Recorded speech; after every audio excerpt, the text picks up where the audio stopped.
The grand piano in the university's concert hall was more than just an instrument. To the students who poured their lives into it, the shiny black Steinway was a judge, a friend, and a mountain to be climbed.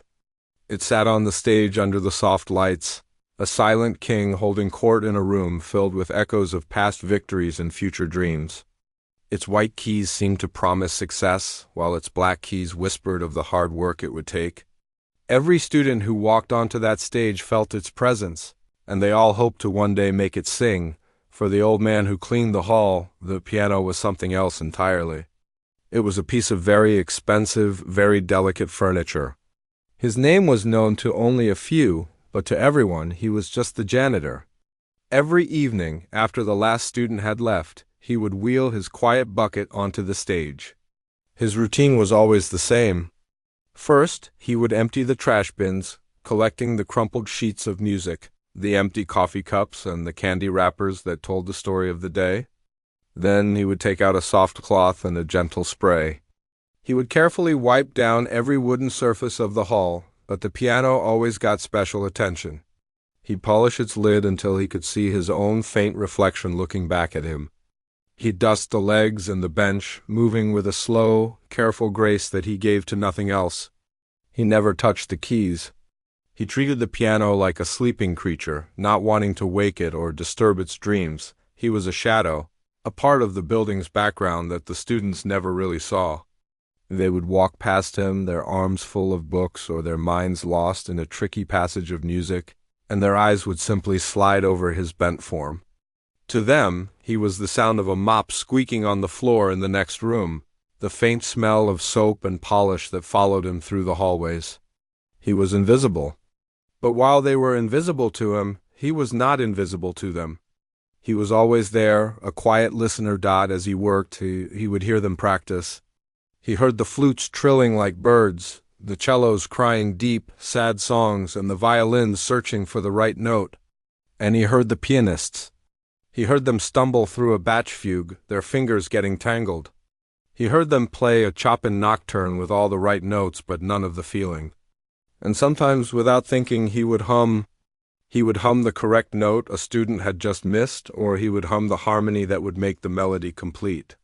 His humming was very soft, a quiet undercurrent to the students' own playing. Most of the time, they never even noticed. It was just another sound in the big, echoey hall, but one group of students started to notice. They were a tight-knit circle, all focused on piano, and all very competitive. The one who led them was tall and played with a flashiness that was more impressive than it was musical. He practiced for hours, driven by a fierce ambition and a deep fear of failure. He was often frustrated, and his frustration made him sharp and unkind. One afternoon, as he struggled with a particularly difficult chord progression, he heard it. A low, quiet humming from the back of the hall. He stopped playing and turned. There was the old janitor, slowly sweeping the floor, a faint melodic sound coming from his lips. The student frowned. The next day it happened again. He was trying to perfect a fast. Running scale, and from the shadows he heard that same quiet hum, this time perfectly in time with his own fingers. Correcting a rhythm he was getting wrong, he nudged his friend, a girl who was stretching her fingers on a nearby bench. "Listen," he whispered. They both fell silent and listened. Sure enough, as the boy began to play again, the old man's hum joined in, weaving around the music like a ghost. The girl stifled a laugh. The idea was ridiculous. The janitor, who cleaned their toilets and took out their garbage, thought he could hum along to their complicated pieces. It was absurd. The tall student felt a spark of meanness inside him. It wasn't just funny. It was insulting. This man, with his worn-out shoes and his simple uniform, was treating their life's work like a simple tune he could whistle along to. The thought grew in his mind over the next few days. Every time he saw the old man, he felt a mix of annoyance and a strange, dark curiosity. The old man would be polishing a doorknob or fixing a wobbly chair leg, and he would always be humming something complex and beautiful. He wasn't just making noise. He was humming music. The idea for the joke began as a whisper between the students, a way to break the tension of their hard practice. "We should get him to play," one of them said with a laugh. Yeah, let's see if he can do more than just hum, said another. The tall student latched onto it. It was the perfect way to put the old man in his place, to show him the difference between humming a tune and actually playing the piano. It was a cruel idea, but to them it felt like harmless fun. They were the masters of this hall, the heirs to the music. He was just the help. One evening, the group was lingering after a long, frustrating class. The concert hall was empty except for them and the janitor, who was just finishing up his work, carefully dusting the piano lid. The tall student looked at his friends, a mischievous, nasty glint in his eyes. He took a deep breath. "Hey!" he called out, his voice echoing in the quiet space. The old janitor looked up, his hand still resting on the polished wood. "You," the student said, walking toward the stage with a swagger. "You're always humming. You think you know it all, don't you?" The other students giggled nervously from their seats. The janitor just watched him, his face blank and unreadable. "Why don't you stop just making noise and show us what you can do?" The student continued, enjoying the attention. He gestured to the piano with a flourish. "Go on, sit down. Play something for us." He leaned against the stage, a smirk on his face, fully expecting the old man to mumble an excuse and shuffle away in embarrassment. It was a joke, a moment of fun at the expense of the invisible man. But as the janitor looked from the student's challenging face to the waiting keys of the piano, something in the air changed. The joke was about to turn into something else entirely. The old man's quiet agreement hung in the air of the huge, empty hall. It was a sound so small that it was louder than any shout.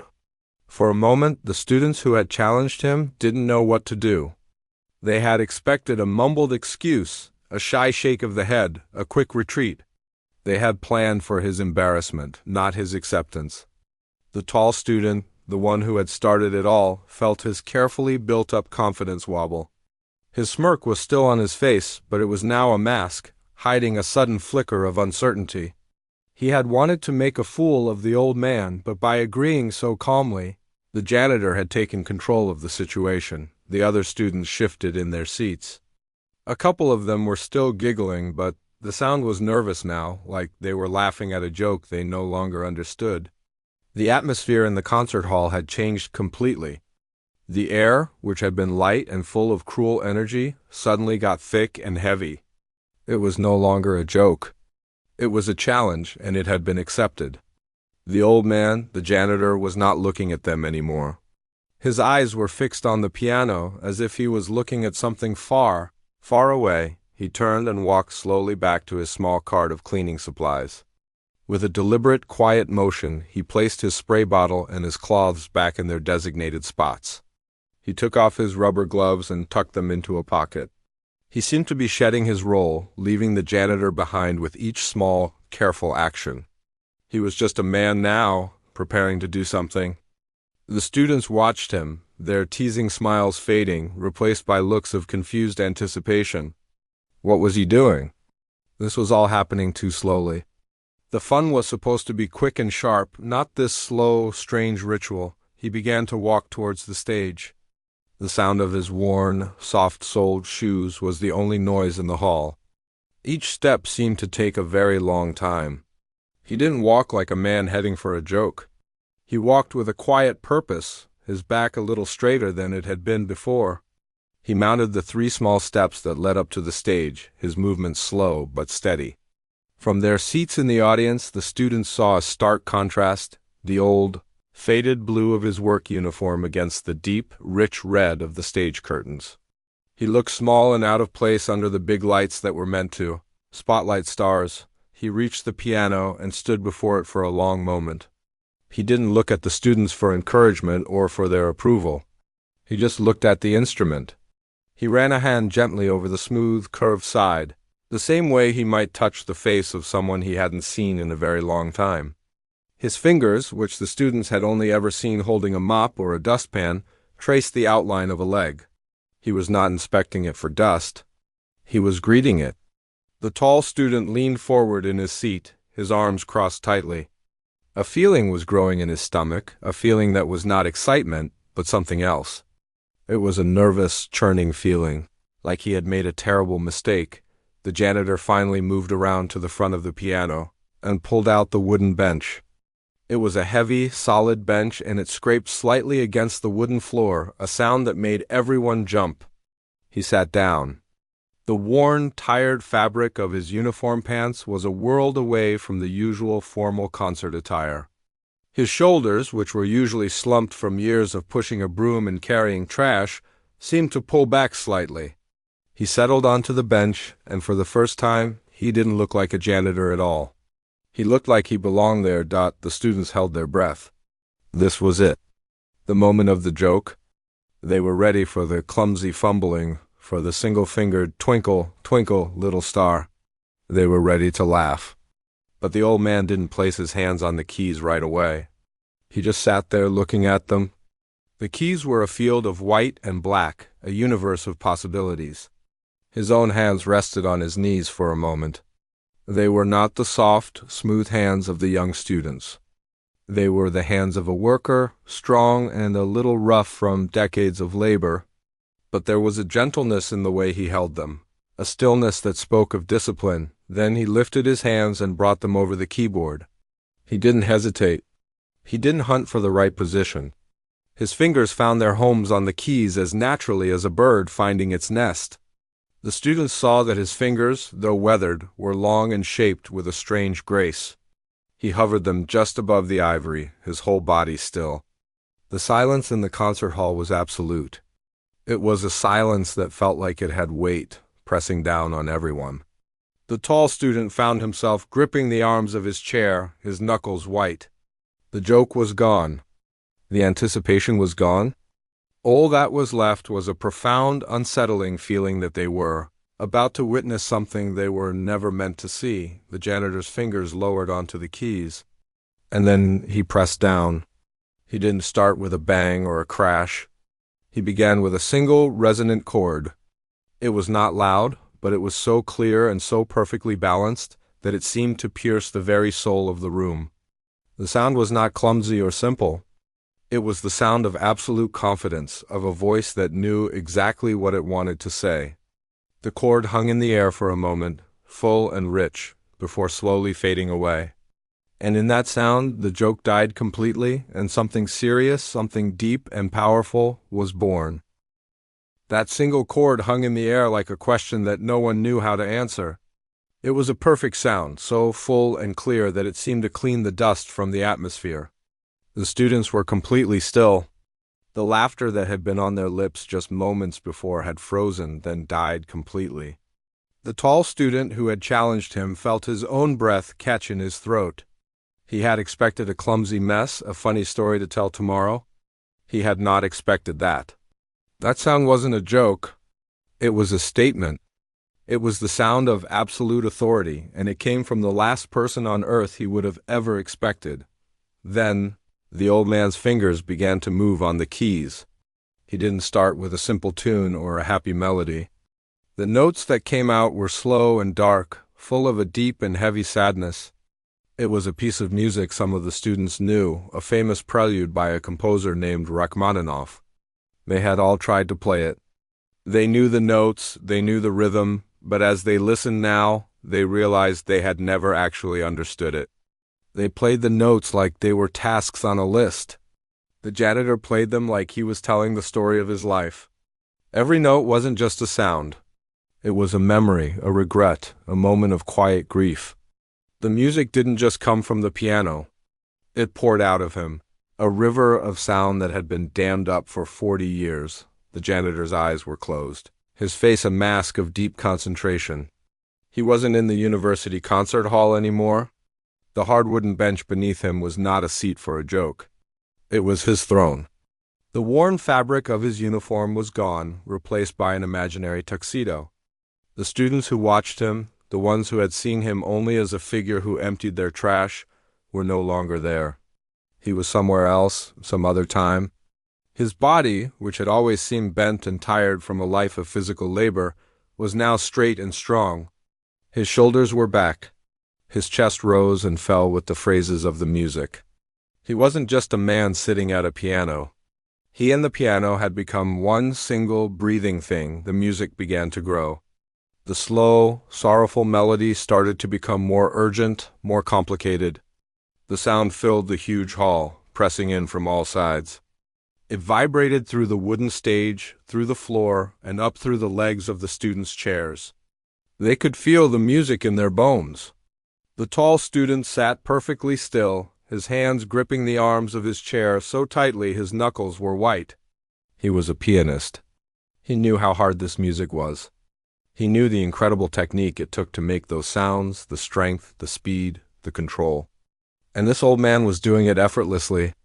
His fingers, which the students had only ever seen holding a mop or a bucket, were flying across the keys with a speed and grace that was almost impossible to watch. They were a blur of motion, a storm of precise, perfect movements. Then the music exploded. The piece reached its famous, thunderous climax. The janitor's hands came crashing down on the keys in massive, heavy chords that were not just loud but physically powerful. It was like a storm was trapped inside the old piano, and he had finally let it out. It was a sound of pure rage, of frustration, of a life of unspoken dreams crashing against the walls of the hall. The old man's whole body moved with the force of it, his head leaning forward, his back swaying. For a few breathtaking moments he was not a quiet, gentle old man. He was a force of nature, unleashing a lifetime of held-back emotion through 88 keys. The students in the audience flinched at the sheer power of it. It was a sound that was almost too big to bear, a sound that felt like it could shatter the windows and bring the roof down. It was the most beautiful and terrifying thing any of them had ever heard, and just as suddenly as it began, the storm passed. The thunderous chords faded away, and the quiet, sad melody from the beginning returned. But now it was different. After the storm of the middle section, the quiet sadness felt deeper, more meaningful. It was the sound of a man left alone after the battle, looking out at the ruins. It was the sound of acceptance. The janitor's fingers slowed, their touch becoming soft and gentle again. He was bringing the story to a close. The final notes of the piece were played softly, delicately, each one hanging in the air like a tear before disappearing into the silence. When his hands finally left the keys, they rested for a moment on the polished wood, as if to say goodbye. He opened his eyes, and for a second he looked lost. The spell was broken. The janitor was back. He blinked a few times, looking around the hall as if he had just woken up from a very long dream. He slowly lowered his hands to his lap, his shoulders slumping forward again. The powerful, majestic musician was gone, and in his place was just an old man in a worn-out uniform, sitting on a fancy piano bench, breathing a little heavily. He looked tired, not from the effort of playing, but from the emotion of it all. He didn't look at the students. He just stared at the keys, a faint, faraway look in his eyes, as if he was still hearing the echoes of the music in his head. The students were completely silent, every single one of them holding their breath. They were no longer a group of arrogant students. They were an audience, completely and utterly defeated by the beauty of what they had just witnessed. The joke had not just turned serious, it had become sacred. The silence that followed the last fading note was not an empty silence. It was a full, heavy silence, packed with the ghost of the music that had just filled the room. It was the kind of silence you don't dare break. A sacred space where the sound was still alive, echoing in the minds of everyone who heard it. The students sat frozen in their seats like statues carved from awe. They weren't just hearing the absence of sound. They were feeling the aftershock of an emotion too big for the room to contain. The tall student who had started the whole thing was leaning so far forward he looked like he might fall off his chair. His face, which had been a mask of cruel confidence just minutes before, was now a canvas of pure, unshielded shock. He wasn't thinking about the joke anymore. He was thinking about how small his own world, his own ambition, felt in the face of what he had just experienced. The spell was finally broken by a sound from the back of the hall. It was a single clap, then another. It wasn't loud or fast, but it was deliberate and strong. Everyone turned to see a man standing in the doorway, one of the older music professors. He had been coming to check on something and had been stopped in his tracks by the music. Now he was clapping slowly, his eyes fixed on the old man at the piano with a look of profound respect and disbelief. His clapping was a signal, a permission for everyone else to move again. One by one, then all at once, the students began to applaud. It wasn't the polite, obligated clapping they gave each other after a recital. This was different. It was a roar of emotion, a wave of sound that was part apology, part worship, and part pure, overwhelming gratitude. They were on their feet, their chairs scraping against the floor, their claps echoing in the vast hall. They were not applauding a joke. They were thanking the man who had just opened a door to a world they barely knew existed, for the janitor. The storm of applause was a completely different kind of music. It was loud and overwhelming, and it seemed to push him back into his small, quiet self. The transformation that had happened while he was playing was over. The musician who had channeled a lifetime of sorrow was gone, and the janitor was back. He blinked, his eyes focusing on the standing, cheering students as if seeing them for the first time. A look of deep confusion crossed his face. He didn't understand why they were clapping for him. He had simply answered their challenge. He stood up from the bench, moving awkwardly, like he was surprised to find himself there. He shifted his weight from one foot to the other, his hands hanging by his sides, looking completely out of place and deeply uncomfortable with the attention. He gave a small, embarrassed nod towards the students, a gesture that seemed to say, "It's okay, you can stop now." As the applause began to quiet down, the professor started walking towards the stage. The students parted to let him pass, their faces still full of wonder. He climbed the steps and approached the janitor not as a teacher to a staff member, but as one musician to another. He stopped a few feet away, his own expression a mixture of awe and a haunting sadness. "Sir," the professor said, his voice soft but clear, "that was, I don't have words for what that was. How? Where did you learn to play like that?" The janitor looked down at his worn work shoes. He seemed to find the question harder to answer than the most complex piece of music. He shrugged his shoulders, a small, tired motion. "Nowhere, really," he said, his voice quiet. "Just had a scholarship to a place called Juilliard a long time ago." "It was a good school?" "I was young." The professor stared at him, his breath catching in his throat. Juilliard, the name hung in the air between them, a symbol of the highest level of musical achievement in the world. The students in the audience who heard it gasped. The janitor continued, his eyes still on the floor. "Family got sick?" "My father. I had to come home and work. There was no one else to take care of things, so ... I just worked." "And that was that?" He said it so simply, as if he was talking about the weather. There was no self-pity in his voice, no plea for sympathy. It was just a statement of fact, a quiet recounting of a life that had taken a different path. "This is the first time I've touched a grand piano in nearly 40 years, he added, almost to himself. The professor closed his eyes for a second, overwhelmed by the weight of those words. 40 years. He had been walking past this man for years, seeing him only as a background figure, a part of the building's maintenance. And all this time, he had been sharing his space with a master musician who had been silenced by life. The tragedy of it was so immense it was almost hard to comprehend.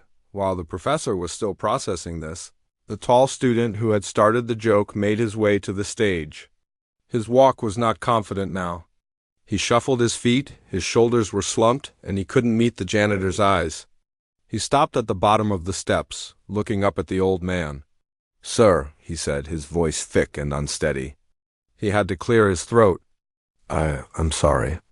What I did, it was stupid and it was mean.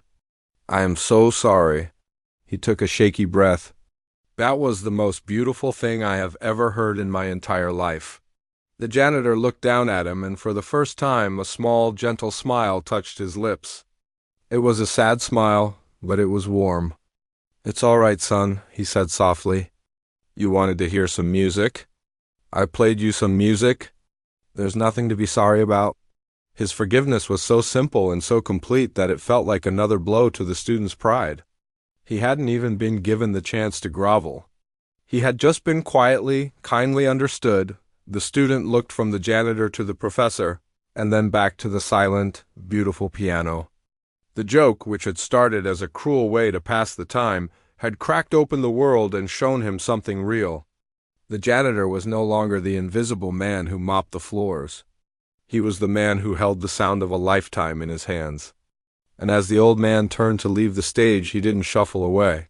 He walked with the same quiet purpose he had arrived with, but now every single eye in the room was on him, and for the first time they all truly saw him. The story of the janitor and the piano did not stay in the concert hall for long. It was the kind of story that had to be told, a secret too big to be kept. The students who had been there tried to explain it to their friends the next day, but they found the words were not enough. You just had to be there, they would say, their voices filled with a mixture of awe and frustration. They tried to describe the sound, the feeling, the look on the old man's face, but it was like trying to describe a color to someone who had never seen it.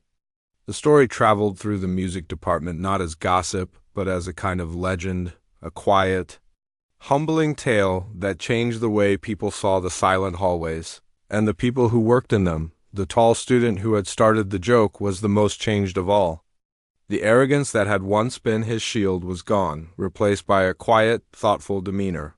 He no longer practiced to show off. He practiced to understand. He would look at the sheet music and try to find the story the janitor had shown them, the emotion that was hidden between the notes.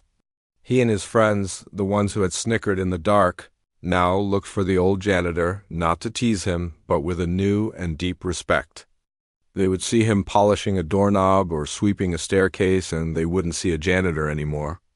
They would see the man who held the sound of a lifetime in his hands. He was still quiet, still in the background, but he was no longer invisible. He was the keeper of a secret they all now shared. A few days after it happened, the professor who had heard the music from the doorway went to the head of the music department. He didn't just tell the story. He explained its meaning. He spoke of the tragedy of a silenced talent and the incredible opportunity they now had. The department head, a woman who had devoted her life to nurturing young musicians, listened with a growing sense of wonder and responsibility. She knew that this was not something they could ignore. To let that man go back to just polishing the piano would be a crime against music itself. They didn't offer him a teaching position. They knew that would be wrong. He wasn't a teacher in the academic sense, and putting him in a classroom would feel like they were trying to capture something wild and beautiful. Instead, they created a new role for him, something that had never existed before. They offered him the title of Artist in Residence Emeritus. It was a fancy title, but the job was simple. He would be given his own key to the concert hall. He could come and play the piano whenever he wanted, day or night. And most importantly, students could sign up for informal mentorship sessions with him. There would be no grades, no homework, no pressure. It would just be a chance for them to sit and listen, to ask questions, to learn from a man who had more to teach than any textbook. When the professor and the department head found him and presented the offer, the janitor was stunned. He was in a small utility closet, organizing cleaning supplies, and he looked at them as if they were speaking a foreign language. He kept shaking his head and saying, "I don't understand. I'm just a janitor." But they were gentle and persistent. They didn't offer him pity. They offered him respect. They told him that his music had a value that went beyond a classroom or a career. They told him that the students needed to hear it. Finally, with a look of shy disbelief, he accepted. The story didn't end with him becoming a famous concert pianist. That was never the point. His music was not for a grand stage or a cheering crowd. It was a personal, quiet thing. The new life he found was just as quiet. At first, the mentorship sessions were awkward. Students would sit on the floor around the piano, not knowing what to say.